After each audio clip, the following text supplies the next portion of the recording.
You think walking away from an avoidant will make them realize what they lost, but here's the uncomfortable truth.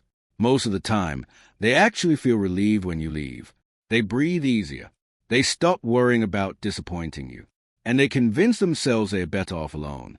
But there's a specific way to leave an avoidance life that plants a seed they can't ignore. A seed that grows into regret over time. Not because you manipulated them, but because you became undeniable proof of what they threw away. Research from attachment theory experts at the University of California shows that avoidants don't process loss the same way other people do.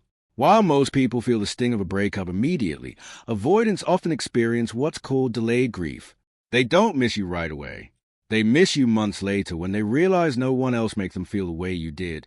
And here's what I see with clients every day who've dealt with avoidant partners. The ones who disappear completely and rebuild their lives don't just move on. They become the person the avoidant eventually wishes they'd fought for. Not everyone who walks away creates regret, but the people who do it right become impossible to forget. By the end of this, you'll understand exactly how to leave an avoidance life in a way that makes them question their choice for years to come. The first way to make an avoidant regret losing you is to stop giving them the closure they don't deserve. Most people think avoidants want to be left alone completely, so they send long goodbye texts explaining everything they felt and why they are leaving.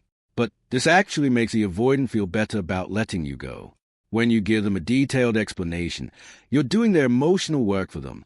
You're processing the breakup out loud, showing them your pain, and making it clear that you're handling the hard feelings they were too scared to face. This lets them off the hook. Instead, you simply stop engaging. No dramatic goodbye. No explanation of all the ways they hurt you. You just become unavailable. You stop responding to their breadcrumb texts. You stop being the person who's always there when they decide they are ready to talk. This creates something avoidants rarely experience: uncertainty. When you quietly exit without giving them the satisfaction of knowing they got to you, their brain can't file you away as easily.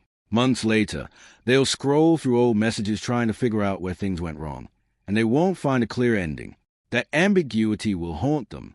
The second way to make an avoidant regret losing you is to become genuinely happy without them in a way they can subtly witness. This doesn't mean posting obvious "look what you're missing" content on social media. That screams desperation. What I'm talking about is authentic transformation. You actually do the work to build a life that excites you.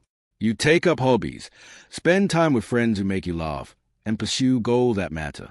And you let small glimpses of this new life exist where they might see it. Maybe it's a mutual friend mentioning how great you're doing.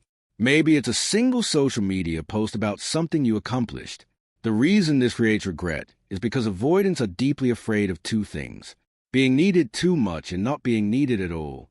Now you're showing them a version of you that's thriving independently. This triggers something in their brain. They start to wonder if they actually mattered to you at all. The regret sets in when they realize they are no longer the center of your emotional world. The third way to make an avoidant regret losing you is to demonstrate emotional maturity they've never seen before. Most relationships with avoidance end in chaos. Crying, begging, angry texts, or cold silence. The avoidant walks away feeling confirmed that relationships are too messy. But what happens when you don't give them that narrative? You're calm, respectful, and genuinely wish them well. When you do have to interact, you're kind but boundaried. You treat them like any person you once cared about but are no longer connected to. Here's why this creates regret. Avoidants are used to being the calm, rational one. But now you're showing them you can be even more emotionally stable than they are. This makes them question everything. They start to see that you've grown past a version of yourself that needed them to feel secure. And that growth makes them realize what they lost. The fourth way to make an avoidant regret losing you is to stop being available for their convenience. Avoidants often come back when they feel lonely. They send the casual hate text months later. They find excuses to see if you're still there waiting. Most people respond to these breadcrumbs, hoping it means the avoidant has finally realized what they want. But responding actually destroys any chance of real regret. Instead, you have to be genuinely unavailable. When they reach out and you don't respond, or you respond days later with something brief and polite, something shifts. They realize you've actually moved on. You're not sitting around hoping they'll come back. This is when regret feels real for them. They are used to having you as a safety net, and now that safety net is gone. They start to miss the security of knowing you cared enough to always be there.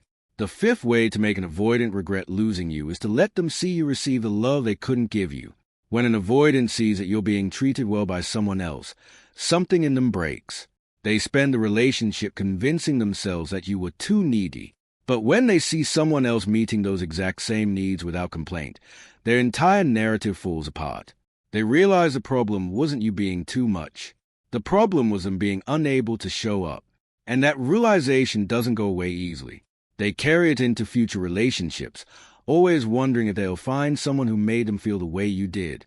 The sixth way to make an avoidant regret losing you is to completely let go of the outcome.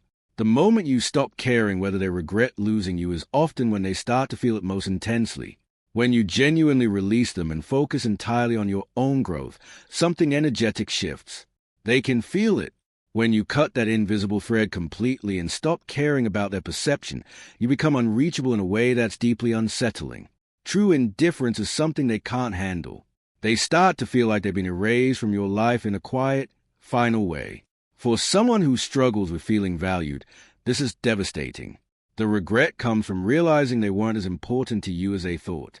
The seventh way to make an avoidant regret losing you is to become the version of yourself they always knew you could be. Every avoidant sees your potential at some point. They probably even told you to focus more on your own goals. What if you actually did that? You pursued the career you were scared to chase. You developed the confidence you were looking for in the relationship. When an avoidant sees this transformation, they realize they were right about your potential, but they're no longer around to be part of your success. They see the person they always knew was in there, and they realize they gave up right before you became everything they claimed they wanted. This is the deepest form of regret because every time they hear about your life, they're reminded that they could have been part of something amazing. So what do you do when you're trying to move on from an avoidant?